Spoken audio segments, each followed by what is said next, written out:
用餐时间一到，吸引满满客人的餐厅卖的就是这一道酸菜鱼。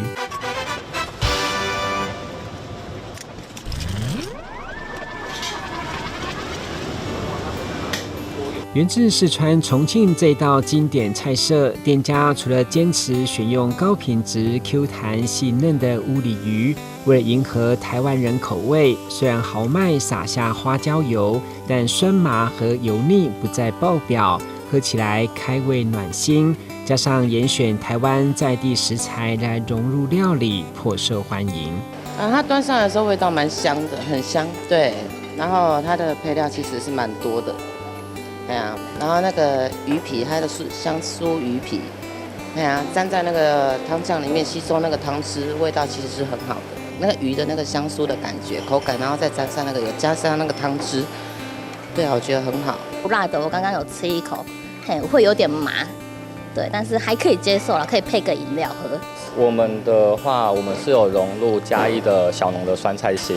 然后跟花莲的那个腌萝卜酱汁，吃美食也要长知识，因为台湾被形容为海上昆岛，如同传说中大鱼，所以店家引以为傲，以台湾精神自创品牌。这3年的改良，把它改良成比较不会那么油，那口味不会那么重，那比较符合台湾的调性。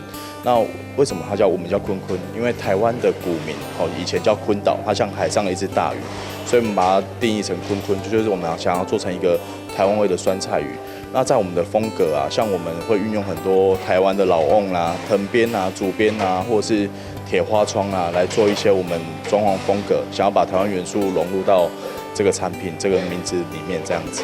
为了抓住每一位客人，如果不想重口味或不敢吃麻辣的大小朋友，业者也以麻油为基底，独创梅子鱼。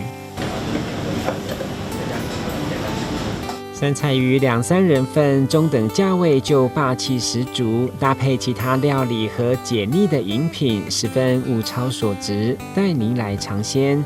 记者郭恩吉台南报道。